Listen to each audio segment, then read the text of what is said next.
Hey guys, this is Dr. Egolum, board certified oral surgeon practicing in Atlanta. And today I'm going to discuss the procedure known as buccal fat pad removal, which is very popular these days amongst actresses, movie stars, and it's all over Instagram and TikTok. So the procedure entails the removal of part of the cheek fat to help create a more slim appearance of the lower face, which essentially just gives you a more prominent cheekbone. So most people that perform this procedure would be a plastic surgeon or oral or maxillofacial surgeons, and it's typically done in the office setting under local anesthesia, just numbing the area. And obviously you can always opt for IV anesthesia.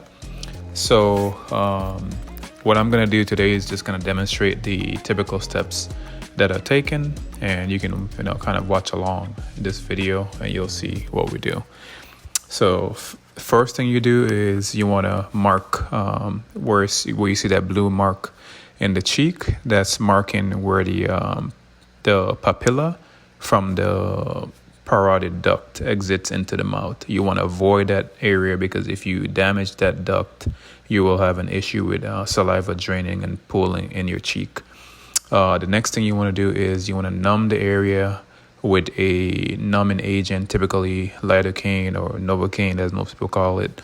And it takes maybe 30 seconds for that to occur. Once the area is numb, we normally go right around where the bite line is, right between the upper and lower molars.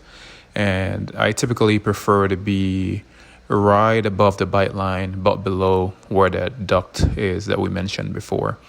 So you make a small incision, either using a cautery or a blade. I usually use a blade. And then you gently tease some of the buccal fat pad tissue out of the cheek.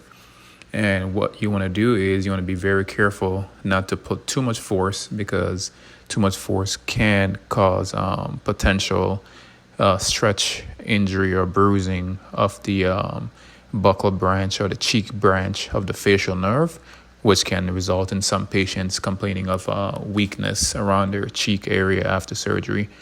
So once you gently, bluntly dissect and remove a portion of the fat into the oral cavity, you would then use blade, scissors, or electrocautery, as you can see in this video here, to simply remove a portion of the buccal fat pad.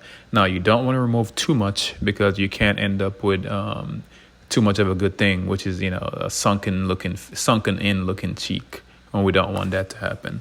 All right. And apart from that, obviously, some fat is good to protect the neurovascular bundles as well as the cheek muscles and the other muscles of facial expression.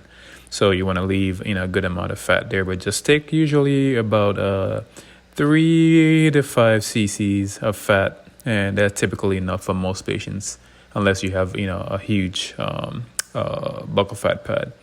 And once everything is done, all we do is rinse the area out, and then we put a couple dissolvable stitches. That's it. Now, if you have any questions about this procedure, you can follow me on Instagram at Dr. Egolum, or you can also send me a direct message or a comment below. Thank you. See you in the next one.